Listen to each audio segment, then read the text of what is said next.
Thank you so much for joining me here for this test with Huzza. And I've been experimenting with it in terms of using it just myself. So I'm hoping that somebody may actually come in and join me here in terms of seeing how this goes. So actually I've also got Huzza on my mobile device. And interestingly, when I actually clicked here, it says remind me. And so in fact, one of the things I can do is I'll show you my iPhone at the minute. You can't, I believe, join into a live stream in terms of as it goes live in terms of onto a seat as you can with other platforms such as Blab from mobile. But what you can do is you can actually watch a live stream. And so what I can see here is that I've got 4 people watching.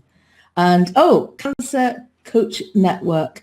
And so actually, I don't know if you'd like to come in to the live stream. I can also see hello there. So would you like to come in? I'm going to invite you in here. So just bear with me for a minute because I'm just trying to multitask here. And I'm really happy that somebody's come in to join me because I've been practicing all of this on my own. And there's only so much you can do on your own. So let me just quickly show you. I'll invite you in just a minute. So if you have got an iPhone, you can actually download the app. And so you can see here that, let me see if I can get into focus. Right at the top, you can actually see my live stream. It's got a little live button on. And if I click on that, it says watch now. And then when I click on that, it then brings up the live stream. And there I can see the comments. So I can see Cancer Coach Network. Cancer Coach Network is there in terms of their comment. So that's all I can see. I can't see how many people are watching here. And I can also type in a message. For me to type in a message, it then requires me to log in. So I'm not going to do that at the minute because it might get it all confused because of the fact I'm already in here. And so and that's how the mobile device works. So what I'm going to do is just see if you'd like to come in and join me. So what happens now is that an invitation is sent. Now I'm live streaming here on Firefox. I've also tested in Chrome. And it looks like perhaps you can't join me at the minute because here we go. Familiar faces. Hello. Hey there, how you doing? Yeah, nice audio. Nice audio. Yeah, it's so not anybody a bad else platform. I've been playing with it the last couple of days, and it's fun to work with. Yeah, so I've actually just been experimenting on my own. I haven't had the benefit of actually doing any live streams with anybody else. So I know we've got a few people who were watching, and I know, oh, hello, there's Peter Stewart. That's my co-host for Live Stream Insiders. So Peter, I'm not sure if you're on mobile. If you're on mobile, then you won't be able to come in. But if you're on desktop, then you should be able to. So just let me know. And I know there was somebody else who was going to hopefully watch as well. So maybe if you open to, sorry, I've forgotten your first name. Dave. Dave. And I think I know you from Google Plus, That's don't I? correct. You and I have talked many times, been on many hangouts together. Oh, you can't watch and send a message at the same time. That's interesting, Peter. Peter, I know that if you don't know Peter Stewart, he's my co-host for Livestream Insiders. And so we've been using Blab. He counted up. We've done 36 weeks of shows over on Blab together, all about live video tips. So Dave, why don't you tell people firstly, because I'll leave this here as a replay, what it is you do, what the Cancer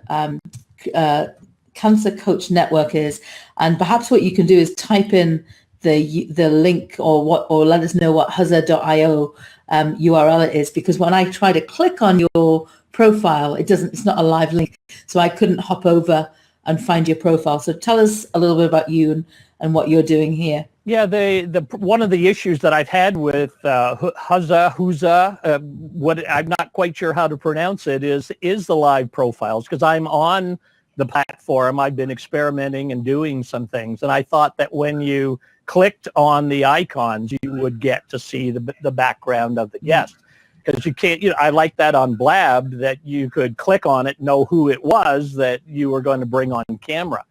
Or on Periscope as well. There Click you on go. Periscope It may be just and follow the person. Yeah. Yeah, it may just be because it's new and they're working out various things. Because I also found that in the countdown, you know how you have the clock before you go. If you start the broadcast before the countdown comes to 0, it doesn't launch properly for the viewers. So, because I tried to do it 5 minutes early, come in, you know, sort of treat it like a green room, but it didn't activate. You had to wait till the clock counted down before I could actually start it. And I'm like you, trying to find a replacement for Blab because I have a weekly show on Wednesdays for cancer patients, cancer survivors, caregivers, trying to give them, you know, various ideas of what to do to cope with cancer. It's not a oncology-based show. It's more of a inspirational, motivational, what do you do with all the different issues patients, survivors, and caregivers face.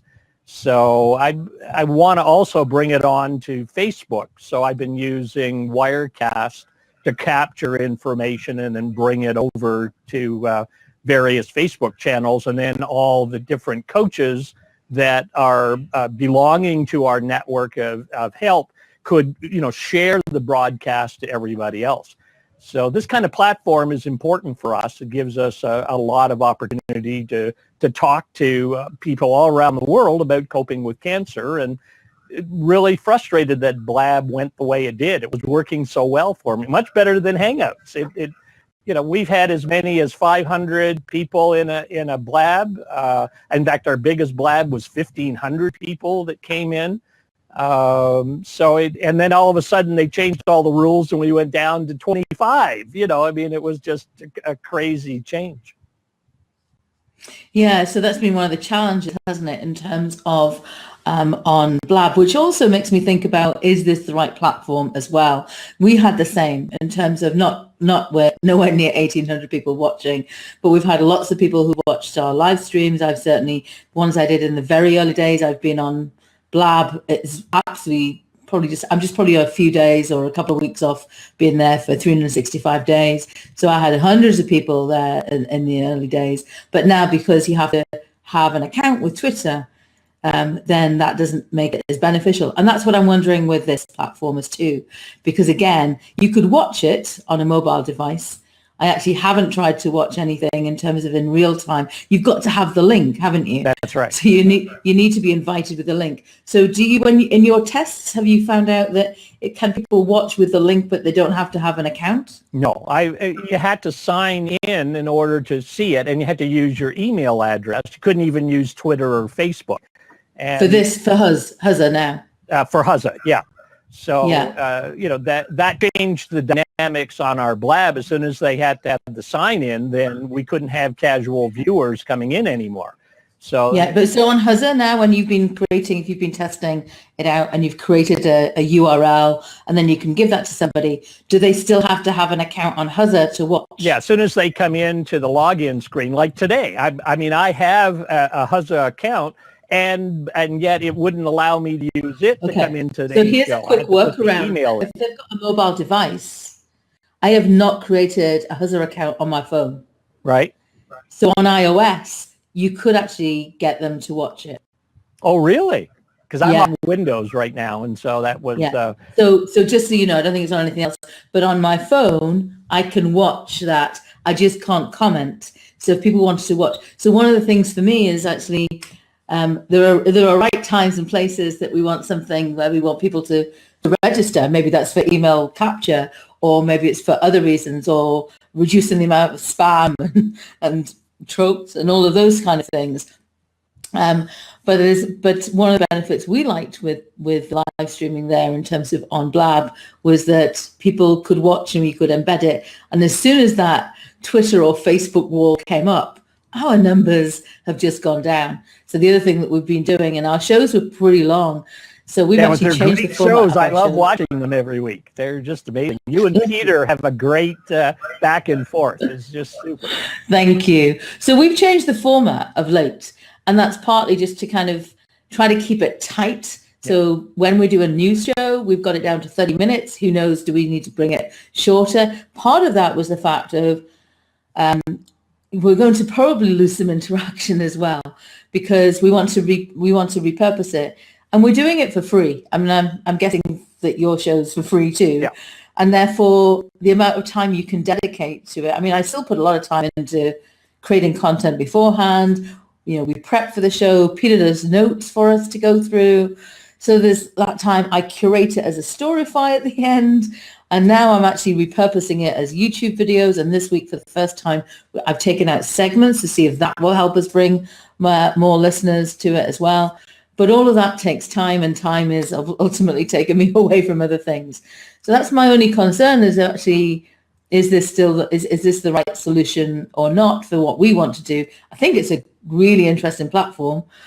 Because of the monetization and the options it gives you, and the embedding features and all of those things, and the fact you can have 4 people there, it'll be interesting to see whether or not people are prepared to come over from Blab and start to invest. Well, that's the thing about Blab. How you're going to use it. I mean, my workaround is to treat Huzza as really where the guests or the audience would grab or come in to have a conversation, but I'll grab the screen and stream it to Facebook so that everyone can just watch it without logging in, and that'll be on our Coach channel and our Find Your New Normal channel, which is where it gets shared and everyone can look at it and participate with their comments, but then I'll give them the link. So if they do want to come on camera, which was always ours was a talk show format. So we had a guest, and then the people would come in to talk with the guests. So we always use 3 or 4 of the windows.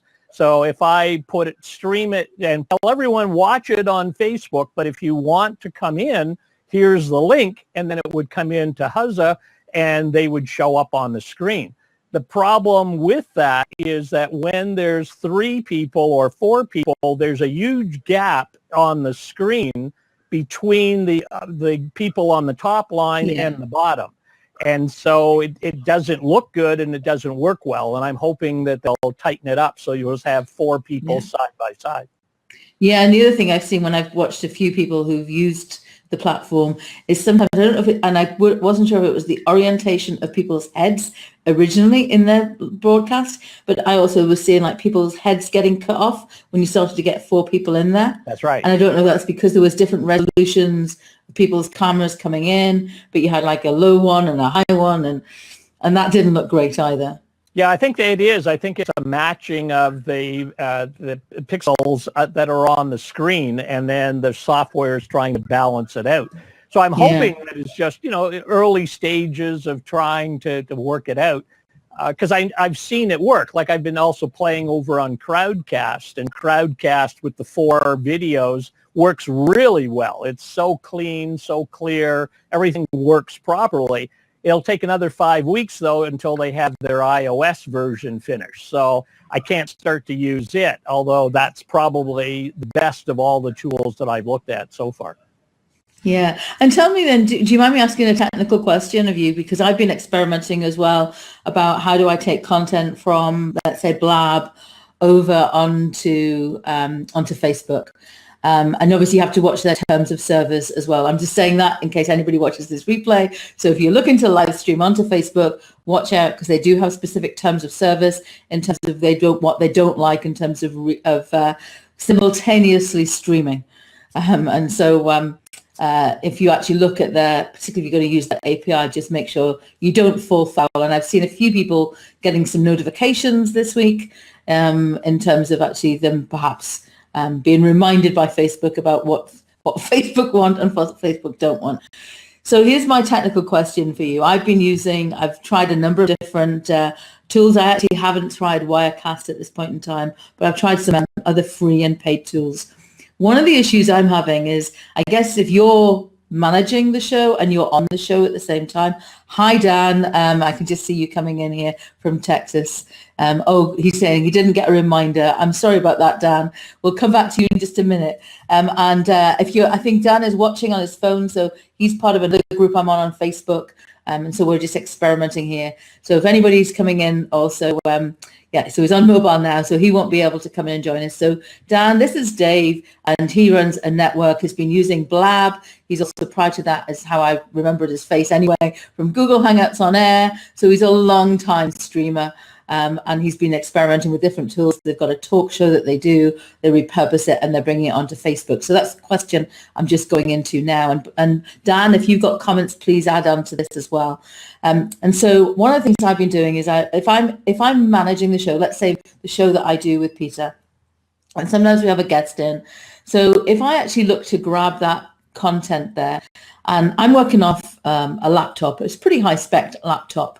But one of the things that I'm finding is, one, the CPU's going shooting up because I've got my, I've got a Logitech 920 as my video camera.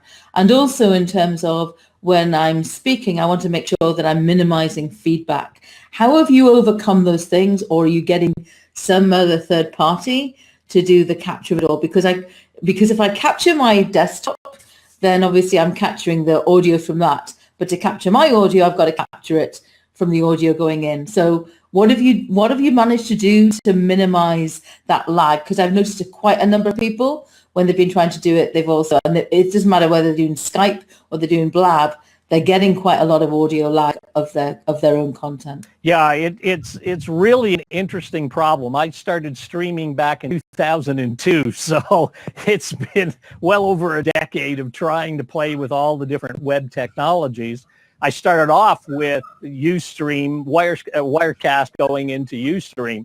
And so I've lived in the Wirecast environment for years, but the last 2 years I played with vMix and XSplit and now OBS. And I've still come back to Wirecast because it's the one that's been best optimized for the lagging issue. I don't see it as bad. But then I use an i7 quad core, so I'm at the high end, and that allows me to have that capability of good processing power. I don't get the CPU above 60%. When I bring a Skype caller in, it'll bring it up to maybe 70%. So it's moving up, but it doesn't create buffering or lag. There is a problem when you bring a Skype caller in terms of delay from the Skype audio back into Wirecast and then over to Facebook. But of the 4 tools that I played with, Wirecast and their new 64-bit compilation really does make a difference in terms of that issue. And what I also like with Wirecast is you have an output capability. So when you have your Skype caller in, they're watching the Skype call and they don't see how you're producing the show. So if you've got a picture-in-picture or you've got a 2-shot or a 3-shot with PowerPoint slides, they don't get to see it normally on a Skype call. They just see themselves and they don't know where they should be looking, or is there a finger in their ear. With a Wirecast, I can set the output display back into Skype, so they're watching the show on my video and thereby knowing when they're on camera or when there's a PowerPoint slide or what's going on. So again, that feature makes a big difference when you're bringing callers in.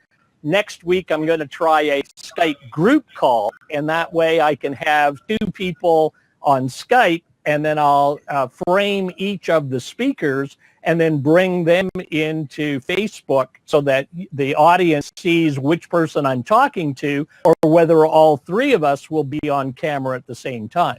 So that kind of feature is really seen for me as a show producer to warrant the $500 for Wirecast, as opposed to try and do it for free on the other solutions. David, I hope you're going to do a training program on this, because it sounds exactly what many people are looking for. Yeah. But not everybody wants to go through the learning curve, nor do they want to pay a little dollar to do it. So it's the Cadillac version, but it is there. Well, if you do it, please let me know. Oh, I will. In fact, part of my Cancer Coach Network on my channel is I'm going to be showing people my journey and how you start off with just a simple 1 shot on your smartphone in order to do an event that you want to show your people on Facebook, and then take them all the way through from that into group situations and into fancy dragging and dropping from Wirecast and over. So, every week we'll be doing more of the practical shows to teach cancer coaches how to do that with their customer or their client base, and how to build better relationships for their professional practice using this kind of technology. Maybe you could make sure you message me on Google Plus or yep. on Twitter in terms of how to join you for that kind of thing. So the thing I've been experimenting with, and so Dan, I don't know what you've been experimenting with in terms of the different platforms. I'm not sure if he's actually still there now. He may have gone.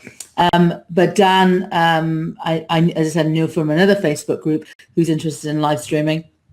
But one of the things that I actually have been using, I tried OBS, and I know it's free, but for me it's a bit too clunky. I like visual clues. Yeah. And I have to say vMix, I thought they've got a really good solution. They've got a good free solution. They've got a low-cost solution as well for people who don't want lots of bells and whistles.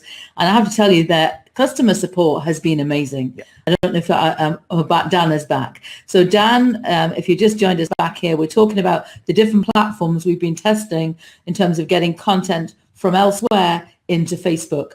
So if you might want to join us and let us know what you've been using. So I just started off by talking about I tried OBS, and David, you gave a big shake of the head. So Let me pause there. Why do you not like OBS? Because it's open source, which means it's constantly changing or not changing. 2 weeks ago, as you said, Facebook changed their terms of service, and they no longer allow you to stream your show to other platforms simultaneously with Facebook. So 2 weeks or 3 weeks ago when I last did it, I could set my Wirecast to stream over to Facebook and to YouTube, and thereby look after both audiences. Suddenly that was no longer available, and Wirecast immediately did an upgrade that prevented me from streaming to both platforms. OBS, they're still trying to deal with that, and it doesn't work. Your interface as of 2 days ago is under repair. And that's because they're depending on free developers to go into the code, make the modifications, and then let everybody know. In the meantime, you're on your own trying to work your show, and you can't because your software isn't functional. So it is great if it's stable and you're doing something that's not on the bleeding edge, but this is the edge, and you've got to have some stability in open source software. I use all the time in lots of other ways. You've got to be very careful if that's going to be your main production tool. vMix, so Dan, I really love. So Dan, if you're watching and you're in the comments, perhaps you want to tell us what you've been using. And if you missed what Dave said before, he's been live streaming since 2002. So he's been through lots of different platforms and has been with Wirecast for a long time. We'll come to Wirecast in a minute. vMix, I actually talked about the fact of I think they've got really, really excellent customer support. I think their pricing model is really interesting as well.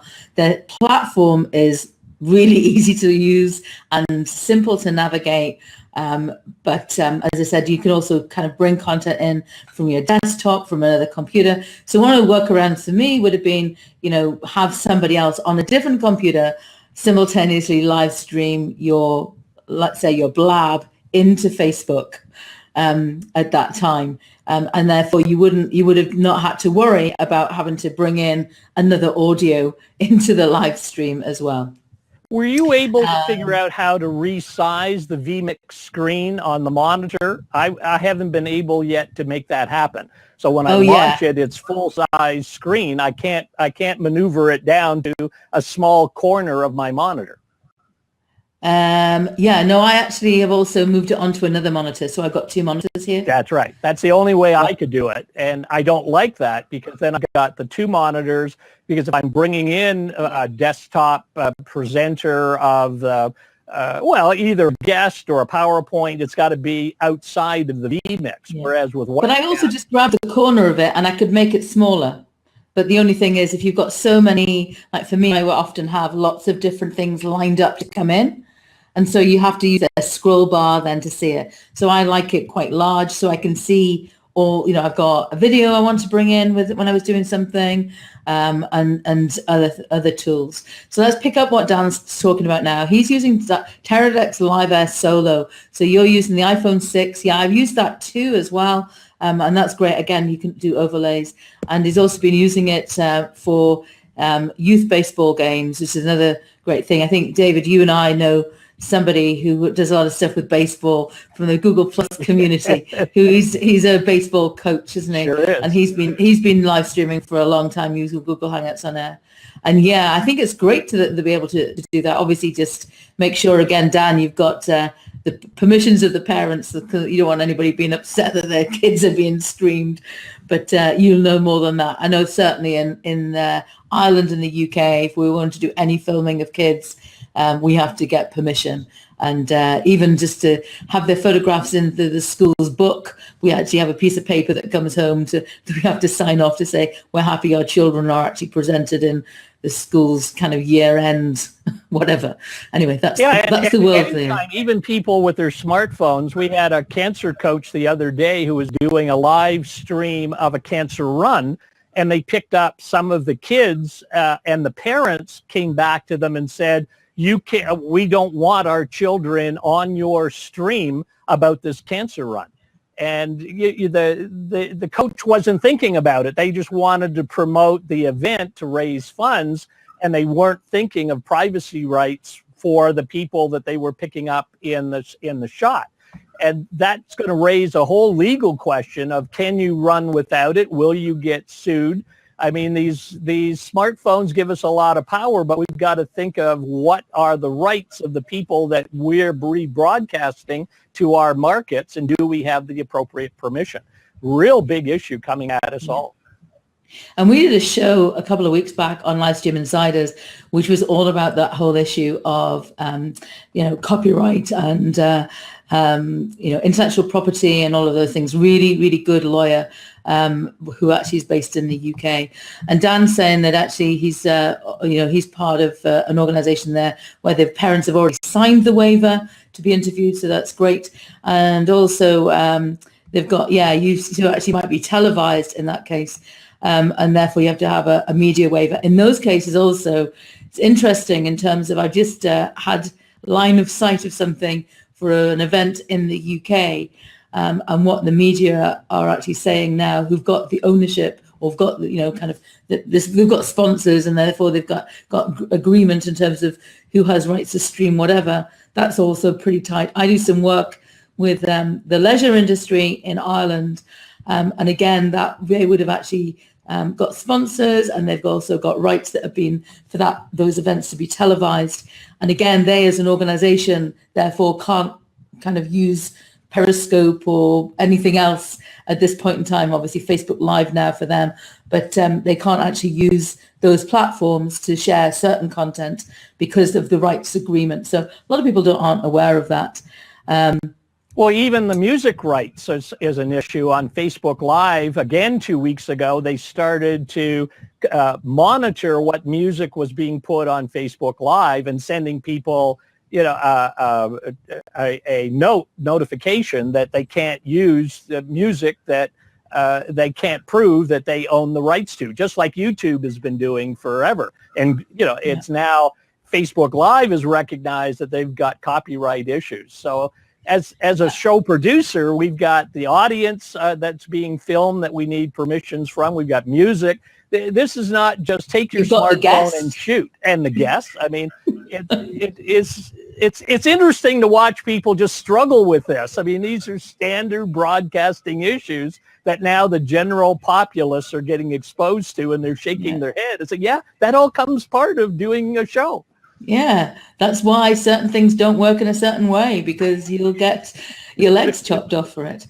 And so, Dan, that's a great idea. That's a great thing in terms of a red light. I'm guessing, Dan, you wear a baseball cap, so you could actually pin a little flashing light on the back of your baseball cap. You can get flashing lights like at Christmas, can't you, from a Santa's hat or something? You could have that. Or actually, I've seen people where they've had something on the back of them. I mean, partly for fun, but in fact, you could perhaps look at doing that. If you do that, make sure you take a picture and let us know in terms of what you do there. But it is a real issue. You know what, Dave? I think we need to have you in as a guest. I don't know why I hadn't thought about this before, probably because I didn't deep dive enough in terms of what you were live streaming about.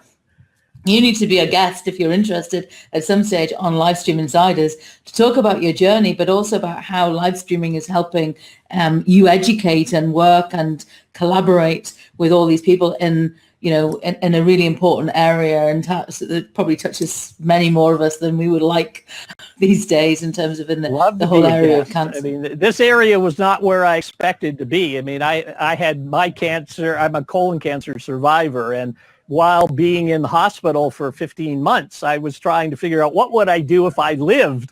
And it was really, how do I pay it forward to all the angels that helped me? And I decided, well, why not use some of my broadcasting background where I had been earning a living before cancer to convert it into this cancer vertical. And it's a virgin area that no one is really doing much in video for cancer patients and survivors. And there are millions and millions of people that are either caregivers coping with the journey or the patient and survivor coping with the journey. So these tools that we're in can make a huge difference when you start to understand the power of them. And so, sure, I'd love to come in and talk about, what I've been learning over my journey with live streaming, but in particular with what it's doing to the cancer area. I think it would be a really interesting case study. And make sure you direct message me. You're on Twitter, aren't you? Sure. Yeah. So just direct message me. The best way to contact you after we've talked today. My direct messages are open.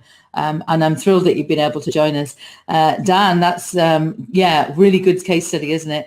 And it's nice to have somebody like Dan here as well, who, again, I've just never met him in real life.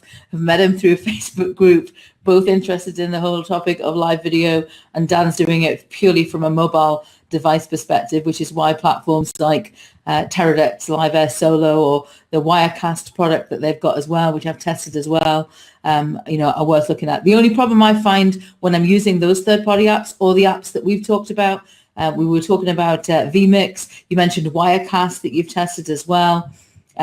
The problem is you've got to have some other way of monitoring, particularly if you go onto Facebook Live, because there's no way of seeing those comments as well. So just to kind of wrap up, because I've taken up enough of your time, both of you. Just if you want to comment on looking at comments on Facebook, is I have a BlackBerry and it doesn't have Flash on it. So what happens is when I look at my Facebook channel, I just see the comments. So I just hold this up beside me and I can see the comments while I'm broadcasting over to Facebook. Works out really, really well. Great. So, Wirecast Go, Dan, that's right. I think it's a pretty good tool as well. Just so people see, just to kind of demonstrate here, Dan, if you haven't seen this before when you actually have on here on Huzza, just to kind of come back to the things that we're experimenting here, when you create an event, and one of the things you do is I like the fact that you get a page that you can go back and edit. So you could edit, let's say, the image that's on there, or there's a little description. It creates a landing page that you can direct people to. And then when you go over there, you have to actually then subscribe, and then you'll get a notification. Like me, actually, Dan, I didn't get a notification as well on my mobile to say I was going live, but I was on the app and I could see it go. In fact, I can see it's going live now. But people could ask a question. So a really interesting thing there is you could actually, if you were using this platform, you could send it out and actually ask people to post their questions. And actually the interesting thing is they could actually benefit by putting a little note there to say questions will not be made public until the broadcaster does so. So nobody sees your questions being curated there. But if I go now and I look at the desktop, it says a Q&A here, and it actually says, how can you improve, I put in a question, like, how can you improve the quality of audio from mobile live streams? So prior to the event starting, I typed in the question. It actually is recognizing me as a different person there. And actually now it should work, show the question to the audience. And you should be able to see that. Now, what I haven't seen, because I haven't done the test on this yet, is actually whether that comes up in a replay. Now, I think it's up in a replay when you're watching a replay on the platform, but actually when it comes up in terms of if you download the video, the overlays of that I believe, will not come out. So therefore, if you're going to highlight a question, you may want to just speak it out loud, and it comes up for 50 seconds and then disappears. So again, I can now, if I want to, show the question again. So it shows the avatar of the person, and it shows then the question that comes up. And in fact, people can actually can vote. Actually, I should say that was incorrect. I'd forgotten that. When you look at the page, you can vote up questions. So therefore, the audience can actually say, so that I need to correct myself there because I'd forgotten you could see them. Audience can actually vote up questions to be the ones that they'd like to have answered in advance of a live stream. So it's an interesting way of polling topics for an event beforehand. Let's see, I can see. Oh, that's great, Dave. Thank you for putting your email there. So, so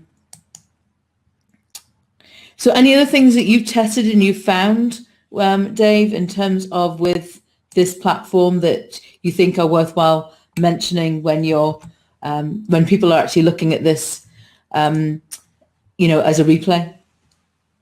The background image is a problem for me because when I put that in as the background image, you still have my profile avatar superimposed over top of it. So I've got to rethink how I will promote the show. I like the idea that there's a description area that people can come in and know, what's going on. The replay test area is great because then I can go in and test everything out before I start the show and make sure that things are working. It's like a green room that we have on Hangouts on Air, those of us who have been using that for many years. Yeah, that's right. So you can check it out. And then have to go and create a new show. So you can test it all out, get everyone warmed up, but then you've got to close that one down and then go back to the real show. So I don't like the fact that you come on live the moment that you're here. I like the idea of bringing everyone in, getting comfortable, then hit the broadcast button or record button. I don't mind being on camera and everyone watching what's going on, but the immediate live bothers me. And that hurts me in terms of what I want to do with the broadcast capability over to Facebook. So I want to have more control. I may go back to build the system myself. So what do you do with your guests when you want to get them familiarized with this? But back on the fact that there is a green room that you can test in. Yep. Do you set up a test room just for them they get familiar with it beforehand? That's what I've done. And I did that with Blab as well, is that we test everything there because there was always camera and audio issues. So it was sort that all out, get them comfortable with the platform, how it works, what they are supposed to do. So I'm glad that feature was in this one as well. I do think when I've looked at the quality of the video from it in terms of then putting it to YouTube, or of course you could put it to Facebook Live to Facebook or anywhere else you want to. I'm not so sure that the quality is the same as Fire Talk. No. I think Fire Talk's video is a much higher quality. That's right. And what's happening is that they're compressing the video for storage on their servers. So the replay is not the same as what you're broadcasting. And you'll see that difference very clearly. I'm trying to think of one that I played with last night. It was the last thing I did before I went to sleep. And another one that someone showed me that had horizontal videos, a 16:9 layout of the four people, high definition, high quality video. It just struck me that they must be at maximum definition. And I've got to play with that today and see what the replay looks like on it. It doesn't have all the other features that Huzza has, but it did have chat and it had the 4 videos. So. And what was that platform called? That's what I'm trying to think of as we're talking. And Stephen, I can see that you've just joined us here, so thank you for coming in. If you're free, just leave a comment here and I'll bring you in. We're about to wrap up, but we've been having a great conversation. I've learned a lot more about what Dave's been doing. That's very remiss of me not to have found that out before. Really brilliant work in terms of working with a network of people people who've actually cancer sufferers, and he's been live streaming since 2002. And so he's got lots of experience and he's been experimenting with this platform. So Stephen, if you would like to come in fact, what I'll do is I'll send you an invite to come into the broadcast and see if you'd like to do so. And I know that you said that you thought Fire Talk was very good. It is. Fire Talk is cool. It's too bad they only have the 2 windows. There he is, coming in there. Hello there, Stephen. Hey, Stephen. Right, okay. I've been on Fire Talk for the last 90 minutes, and I'm doing the round. So now it's Huzza. Huzza. Huzza. Yeah, well, thanks for coming in here. Have you tested this platform before? No, it's my first time on. I saw it with Patricia the other day, and right. I scheduled to do a test at 1 o'clock our time on Thursday with the Blabbing for Britain team. So we'll see how it goes. But I mean, as an alternative to Blab, this looks to be more stable. Certainly, in terms of that's what I'm found so far, and I know Dave's probably been doing a few more tests than I have. This is the first one where I've actually had people come in and comment and so on, and then watch on mobile as well, because I've done most of the testing on my own up till now. And Dan is actually watching on mobile as we speak, and I will be leaving this up as a replay if people actually do want to have a look at it afterwards, because I think there's some really good points that have been raised and some good technology tips that have been shared through this, in terms of some of the experience that Dave's had over the years, and also some of the experience that Dan's having in terms of using mobile. So I mean, I do think it's definitely an option to consider. We were just discussing the quality of the video, though, in terms of what I see as a replay is not so good. What I do like, though, is when I see you here in terms of coming in as a 3, I like the layouts rather than it being on Blab, where we're very pernickety, aren't we? We're being so kind of, well, we like this and we don't like this. Gosh, guys, if you watch this in terms of a live stream, well done for building it as live stream software. Great that you've done what you've done, and I do like your layout. But in terms of on Blab, where it's kind of the boxes stay in formats, and so I think this as a replay will be probably a bit more easy on the eye if you bring people in and out, if you have that third person, and it'll be interesting because what I'm seeing here, I guess I've got people with me that are very used to doing video. And some of the replays I've been watching that have been done on here, I've seen you've got heads cut off over here, or and they all look a bit odd. Whereas I think you have obviously got a lot of experience behind you in terms of doing lots of live streams. So you know about how you position your head. So indeed, and it's only with practice. And we've got to say thank you to Blab. I mean, I don't know what's going on at the moment, and this is a celebration of Huzza rather than talking about Blab. But Blab brought a lot of people into video chats and did a superb job on the community side in building up a community. I mean, there's several Facebook communities which came out of it. A lot of good. Let me show you. That's what it looks like on mobile when there's 4 of us. Right. Different positioning of the videos as well. Yeah. Different positioning on mobile. So that's on iOS. So just thought I'd get that in there as well. Yeah, so yes, absolutely it did. I mean, I think both Periscope and then Blab have done a lot for encouraging people to get on video and to be participating in something that was really not as accessible until probably 18 months ago, bit less than 18 months though. It's done a lot for that. And I think Blab is going to be a place for some people, but not necessarily for all of us. And I think this is a great place, but again, maybe not necessarily for all of us in terms of what we find is the right solution. I should ask then, Stephen, in terms of, as you're here, have you been experimenting with Facebook Live? Experimenting is the right word. I haven't made any of my videos public. I think it's a different experience on live. I mean, I'm not a periscoper, and it's difficult to just be me talking to the camera, and that's a psychological thing I've got to overcome. So let's just say I'm working on it. Right. So you might want to go back and watch this replay because but I've been doing some experimentation, but so has Dave. and Dave's been actually experimenting bringing Blab content and Skype content into Facebook Live. And highly recommends Wirecast. And I know Wirecast is more expensive than others, but it sounds, in summary, one of the reasons that that's the case is that it does a lot more for some of the issues that I'm seeing people have with lagging of audio and so on.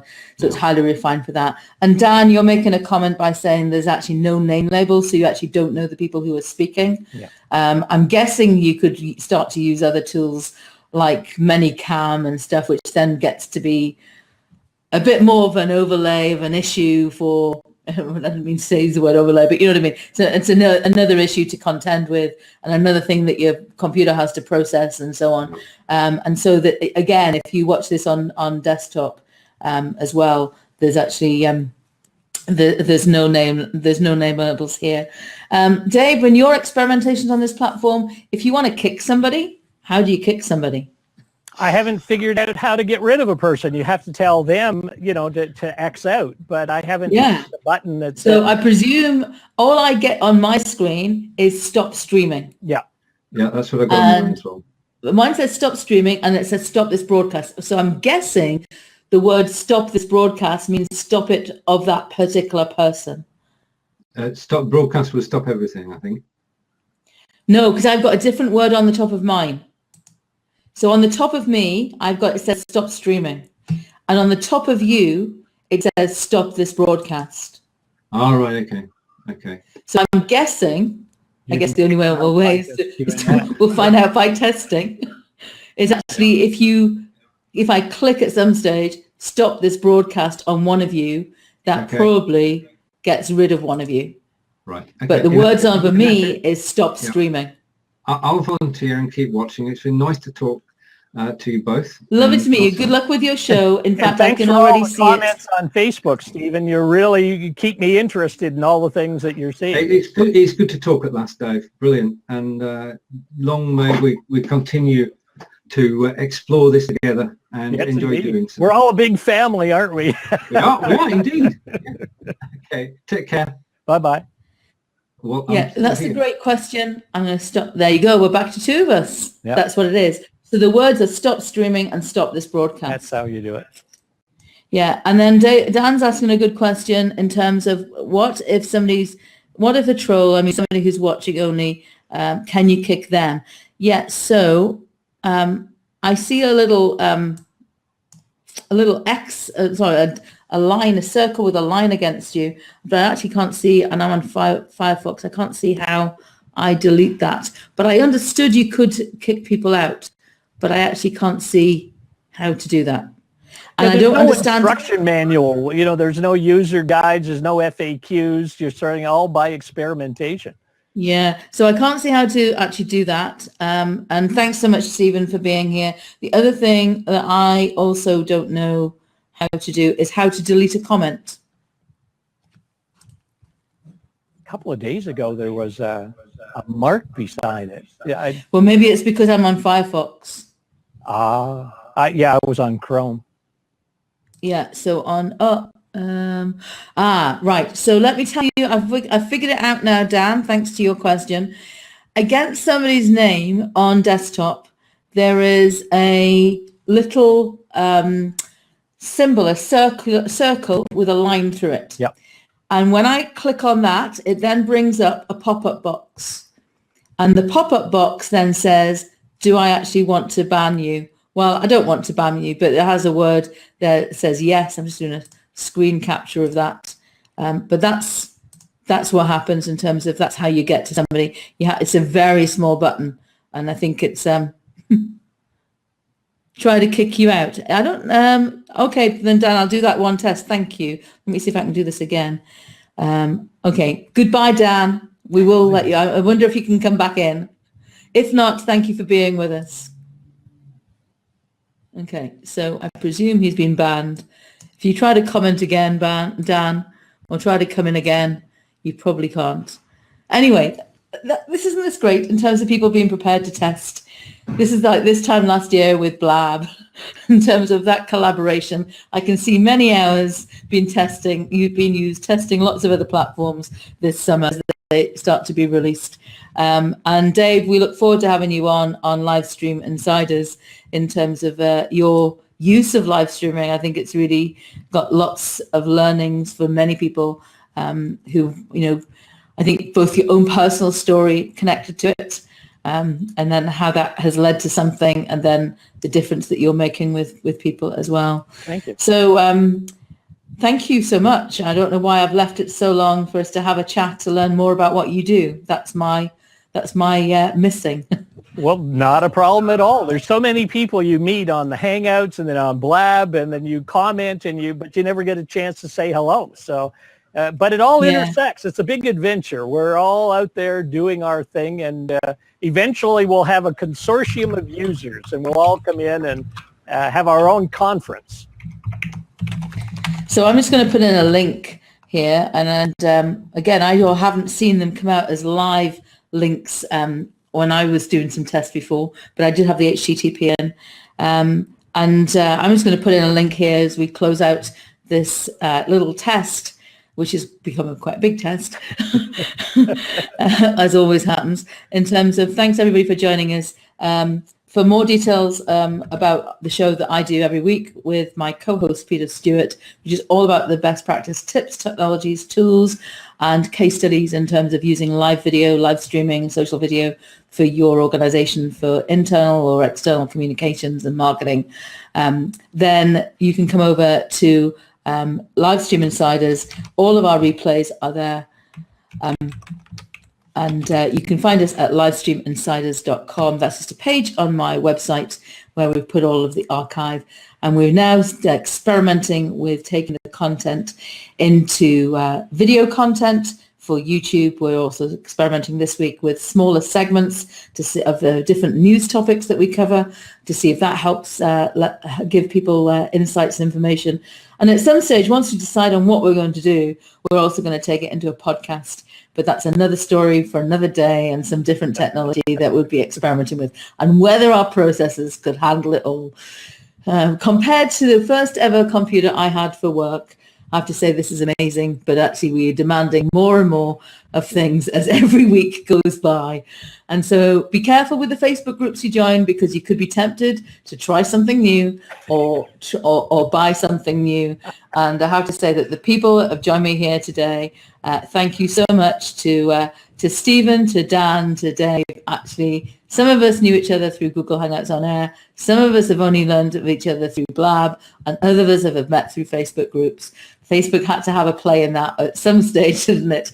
And so I think it's Facebook who's brought us all here today to test out another platform, because we've all got the minds of experimenters. And what's also really interesting is, guess what? None of us are millennials. So I'm certainly not. So with that, thank you so much, everybody. I hope you get some value from this replay. I certainly have got value from being with all the people who invested time in me and in this live stream today, and helping me get to learn a little bit more about this platform. Do count me in if you want to test. If anybody here comes back and experiments, you know what? That's the only way that we got any good at actually using platforms like Blab, like platforms like Periscope, with ones we're experimenting with at the minute. It's because who could guess the inordinate amount of hours that goes in? I can't even imagine how many 10,000 times whatever hours, Dave, that you've actually put in. They say 10,000 hours to be an expert. Have you even added up how many hours you've put into live streaming since 2002? No, but it's been fun. It's every day is Christmas Day. There's always a new present to play with. Yeah. So Dave, let people know then how people can find you in terms of the best place to go to find the work that you're doing, in terms of a URL to go to. Yeah, findyournewnormal.com is our main site. It has what we're doing with cancer patients and all our past broadcasts. And if you want to contact me, just dave@findyournewnormal.com. And if you've got a question, you actually can schedule a meeting with me. And I actually put a link in there that actually you can go and you can schedule a segment with me to actually talk about your questions you've got about live video.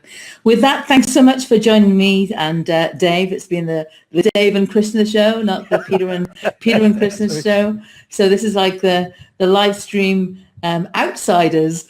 And across the ocean, right? I mean, Yeah. I'm in Toronto, and you're in Great Yeah. not Great Britain. I mean, you don't refer to it. The UK, I guess. Yeah, and Ireland. Yeah. So that's Ireland, where we live stream from. Yeah. Yeah. So thank you so much, Dave, for being here. It's been, we might call it the live stream Outsiders show for today, but the Outsiders, boy, did they have lots of knowledge and expertise. Thanks for joining us. I hope you enjoy this replay here on Huzza. And I think it's the guys have done a really good job in terms of what they've built. I really like the fact that they're actually looking at ways. I mean, the reason for them being, I understand, is they wanted to help musicians actually monetize their business. And I think that was their original vision. They've then gone on, and I hope they'll grow their community. And we, as picky users, because we've been around the internet a little while, will no doubt be emailing them with all of our demands, for which they probably will regret the day that they actually invited us in. But hey, we could become great ambassadors. I think it's definitely a platform worth checking out. Well, they seem to be very friendly people. I think Jeremy has been on most of the sessions that I've popped into, where he wants to see what people are doing with his platform. So yeah, so Jeremy, if you watch this replay, I want to know what's wrong with me, because you ain't been here. Okay, so I'm going to take personal offense. Anyway, with all seriousness, well done, Huzza team. Grateful in terms of great about what you're building. Interesting to see what comes next. And definitely a platform that if you're serious about live video for your organization, it's worth putting it in the melting pot. And I'm sure we'll be hearing about lots more other platforms going forward. I have to say, this is not new. It's been around a while, but some of us are just coming across it probably 6 months after it launched. So anyway, thanks everybody for joining me. My name's Krishna Day, signing out for the special edition of the Livestream Outsiders for the Livestream Insiders here on Huzza.io. Find me over on Twitter at Krishna Day. Syrat, message me there with any questions, or of course go over to livestreaminsiders.com to catch all of our replays for our main show.